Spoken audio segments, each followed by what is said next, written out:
Hello दोस्तों, again मैं निकिस त्यागी आप सबका स्वागत करता हूं आपके अपने यूट्यूब चैनल इंग्लिश बाय निकिस त्यागी पर। और उम्मीद करता हूं कि आप अपनी तैयारी में बहुत दिलो जान से जुटे होंगे। दोस्तों, जैसा आप पहले से जानते हैं, मैंने कन्फ्यूजिंग पार्ट को लेकर ऑलरेडी पहले से 8 पार्ट अपलोड किए हुए हैं चैनल में।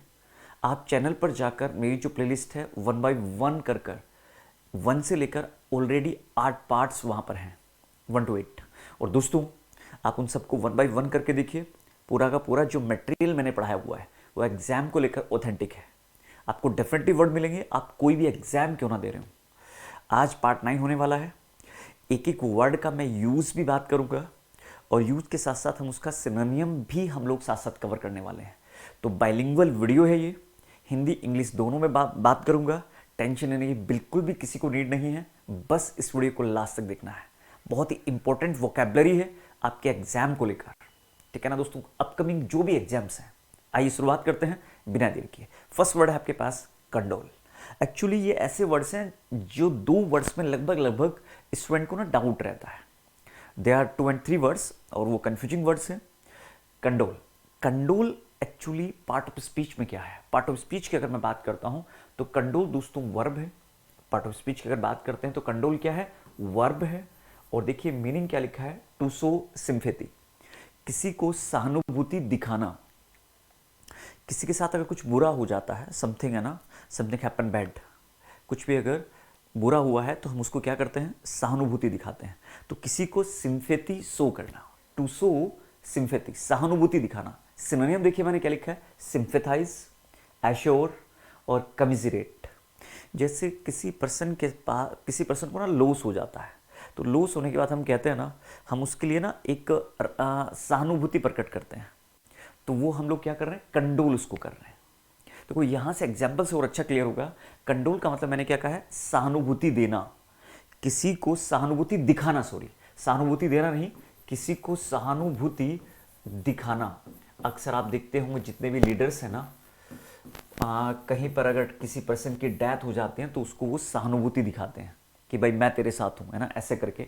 Sympathise, assure, commiserate. Every leader condoles with the family of the deceased. Deceased का मतलब होता है मृतक, मतलब जिसकी डेथ हुई है। हर लीडर जो है वो सहानुभूति दिखाता है, किसको? उसकी फैमिली को। हर लीडर सहानुभूति दिखाता है मृतक की फैमिली को। तो उम्मीद करता हूं कंडोल का मतलब क्लियर होगा, है ना। और कंडोलेंस यहीं से बना वर्ड है ना, किसी को सहानुभूति देना। लेकिन दोस्तों एक वर्ड है यहां पर, console. Console is also verb. और चीजों को समझेंगे, कंडोलेंस से कंडोल याद कर लेंगे। कंसोल, कंसोल भी वर्ब है, लेकिन ये बहुत इंपॉर्टेंट वर्ड है। कंसोल में कंडोल में डिफरेंस क्या है ये हमें समझना है। यहां पर हम किसी को सांत्वना देना, क्या? सांत्वना देना। सांत्वना सब लोग समझते हैं। जब हम किसी को कहते हैं कि भाई जो भी बुरा हुआ है ना, हम आपके साथ हैं, सब कुछ ठीक हो जाएगा, एवरीथिंग विल बी ओके, है ना, सब कुछ ठीक होगा। तो किसी का ढांढस बधाना, किसी को सांत्वना देना, है ना, कंसोल करना। देखो यहां से समझते हैं, सिनोनिम समझिए, कंफर्ट, सोलेस, है ना, सूद। यहीं पर मैं एक वर्ड लिखूंगा दोस्तों, पैसिफाई, है ना, किसी को, है ना, पैसिफाई, या किसी को काम डाउन करना। किसी को क्या करना दोस्तों? काम डाउन करना, सांत्वना देना ना। देखो एक जगह तो हम क्या करते हैं, अपनी संवेदना प्रकट कर रहे हैं, है ना, सहानुभूति दिखा रहे हैं, तो वो क्या है? कंडोल है। लेकिन दोस्तों एक जगह हम किसी को ना सांत्वना दे रहे हैं कि एवरीथिंग विल बी ओके। सहानुभूति दिखाना और किसी को सांत्वना देना, दोनों में डिफरेंस है। यहां समझिए, किसी को कंफर्ट करना, किसी को सोलेस करना, किसी को काम डाउन करना। यूज समझते हैं, nothing could console Shehnaaz Kaur Gill when Sidharth Shukla died.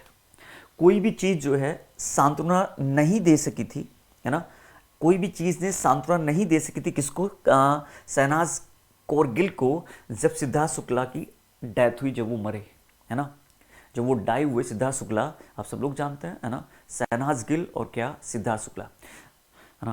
भाई कोई भी चीज जो है ना सांत्वना नहीं दे सकी। जैसे कोई आदमी ना, किसी आदमी के साथ ना कुछ भी, सपोज करिए कोई भी हस्बैंड है, उसकी वाइफ की डेथ हुई है, या वाइफ है उसके हस्बैंड की डेथ हुई है, तो तब हम उसको जो सांत्वना देते हैं वो क्या है मेरे प्यारे दोस्तों? वो कंसोल है।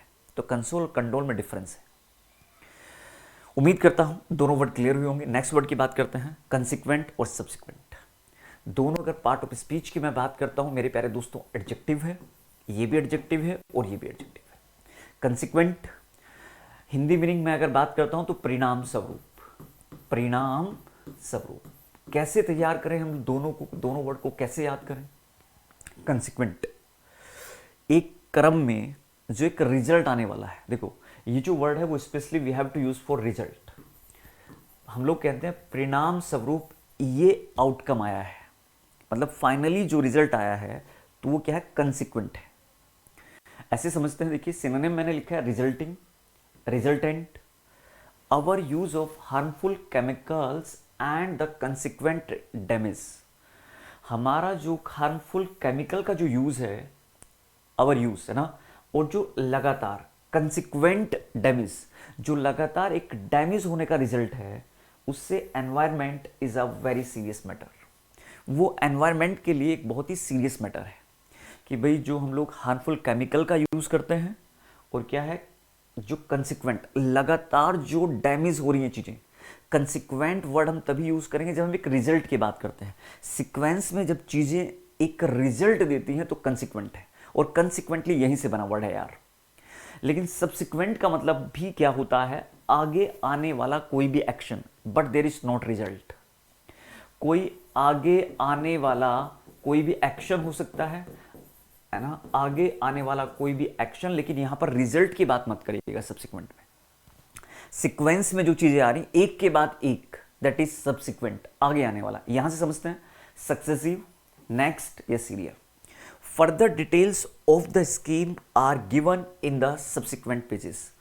जो आगे की डिटेल्स है वो आगे वाले पेजेस में दी गई है। सब्सिक्वेंट सीरीज, जैसे सीरीज का एक के बाद एक चैप्टर आता है ना, तो वो सब्सिक्वेंट चैप्टर्स हैं। एक के बाद हम सीरीज को देखते हैं ना भाई, एक एपिसोड, 1 एपिसोड, 2 एपिसोड, 3 एपिसोड, लेकिन वहां पर रिजल्ट की बात नहीं करेंगे। तो सब्सिक्वेंट और दोस्तों कंसिक्वेंट दोनों क्लियर होंगे। Consequent we have to use in the form of result and subsequent we have to use in sequence, और दोनों एडजेक्टिव हैं। उम्मीद करता हूं both are clear. Next, conserve और प्रिजर्व, ये दोनों एग्जाम में बहुत बार पूछे गए हैं, कंजर्व भी और प्रिजर्व भी। कंजर्व का मतलब भी दोस्तों देखिए, सबसे पहले पार्ट ऑफ स्पीच की अगर मैं बात करता हूं तो वर्ब है और ये भी वर्ब है। हिंदी मीनिंग दोनों का सेम निकलता है, सुरक्षित रखना, सुरक्षा देना, बचाना। सुरक्षा देना है ना, या यूं कहिए बचाना। Hindi meaning both have same meaning, but दोनों का यूज अलग अलग है। कंजर्व को हम लोग कहां पर यूज करें? कंजर्व दोस्तों जो हमारे नेचुरल रिसोर्सेज हैं, अगर उनको हम बचा कर रखते हैं, उनको हम सेफ रखते हैं, उनको नुकसान होने से हम लोग बचा लेते हैं, तो हम कंजर्व कर रहे हैं। नेचुरल रिसोर्सेज का मतलब क्या है? जैसे वाटर है, एयर है, उसको पोल्यूट होने से बचा लेते हैं। वाटर को हम लोग बचा कर रखते हैं, उसको पोल्यूट नहीं होने देते, तो हम उसे कंजर्व कर रहे हैं। तो जो भी नेचुरल रिसोर्सेज है उस वाली फॉर्म में कंजर्व का यूज होता है। कीप अप, मेंटेन, यहां पर भी आप चाहेंगे तो कीप अप लिख सकते हैं। हिंदी मीनिंग मैंने कहा दोनों का सेम है, कीप अप और दोस्तों क्या, मेंटेन। लेकिन डिफरेंस है दोनों में। अब प्रिजर्व का यूज कहां पर करें? प्रिजर्व जो आता है, जो आपके मोन्यूमेंट्स हैं या कोई बिल्डिंग्स हैं या कोई लैंड है, जो मैंने कहा इस लैंड को ना मुझे सुरक्षित रखना है, इस पर ना बिल्डिंग कंस्ट्रक्शन ना हो, तो मुझे इस लैंड को बचा कर रखना है, तो मैं उसको प्रिजर्व कर रहा हूं। किसी भी लैंड को सेफ रखना या किसी भी बिल्डिंग को सेफ रखना, तो एक नेचुरल के लिए है और एक अननेचुरल के लिए है। तो देखो समझते हैं, मीनिंग दोनों का सेम है। मैं फिर कह रहा हूं, बचा कर रखना, सुरक्षित रखना। Our government suggested to preserve historically important buildings in our area. हमारी जो गवर्नमेंट है उसने सुझाव दिया है कि हम सुरक्षित रखें हिस्टोरिकल इंपॉर्टेंट बिल्डिंग्स को अपने एरिया में। तो किसी बिल्डिंग को, किसी लैंड को, है ना, या कोई भी अननेचुरल चीजें हैं, उसको सेफ कर रखना, उसको सुरक्षित रखना, उसको सेफ्टी देना, तो प्रिजर्व है। और कंजर्व हम लोग कहां यूज करेंगे? Natural resources. उम्मीद करता हूं मेरी बात क्लियर हुई होगी। दोनों वर्ब है, सुरक्षा देना, बचाना। नेक्स्ट बात करते हैं दोस्तों, बहुत अच्छा वर्ड है ना, कॉन्स्ट्रेंट और रिस्ट्रेंट। एग्जाम में बहुत बार पूछा गया है। दोनों का हिंदी मीनिंग आप देखेंगे तो सेम निकलेगा, प्रतिबंध, लेकिन दोनों में डिफरेंस है दोस्तों। इसका मतलब भी कहीं ना कहीं आपको क्या निकलेगा? प्रतिबंध, लेकिन दोनों में डिफरेंस क्या है? ये बैन वाली सिचुएशन में यूज होता है, और दोनों ही दोस्तों जानते हो क्या है? नाउन। ध्यान सुनिएगा, वेरी वेरी मोस्ट इंपॉर्टेंट है।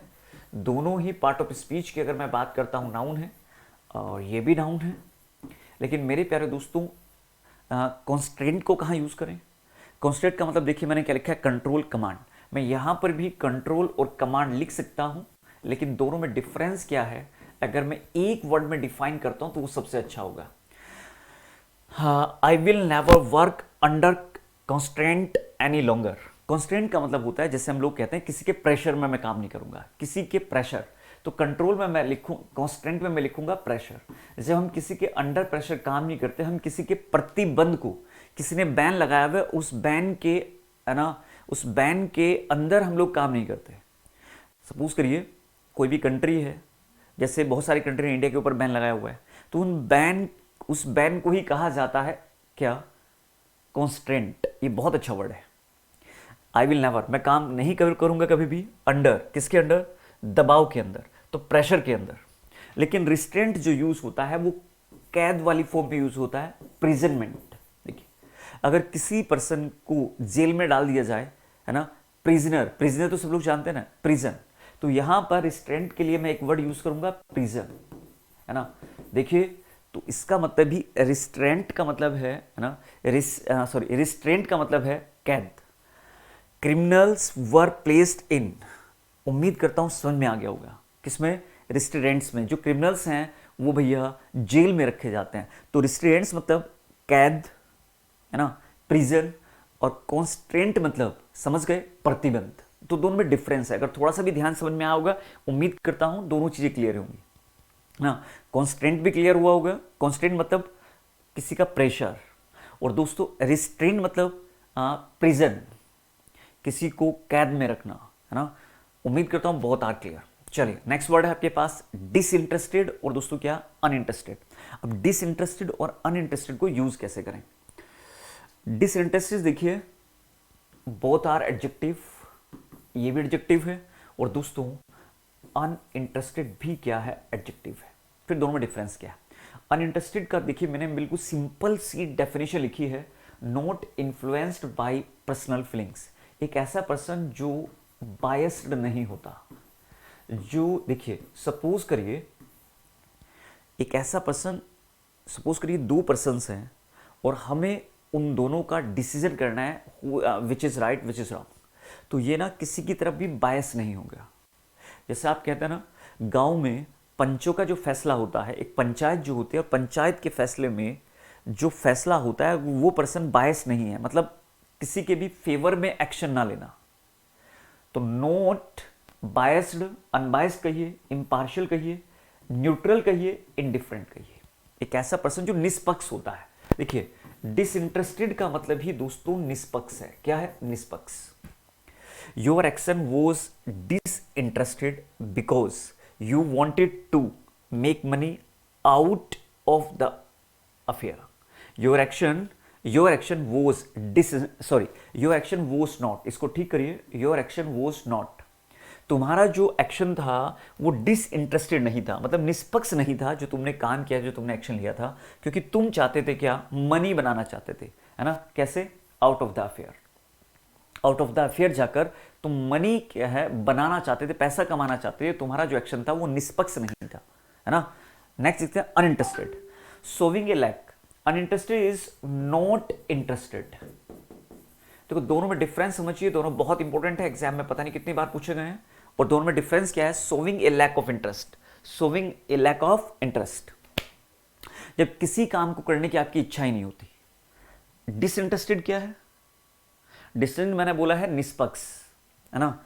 लेकिन जो अनइंटरेस्टेड होता है वो अनिच्छुक होता है, किसी भी काम को करने की आपकी इच्छा नहीं है, तो आप अनइंटरेस्टेड हैं। और एडजेक्टिव है नॉन चैलेंज्ड, इनक्यूरियस, कैजुअल।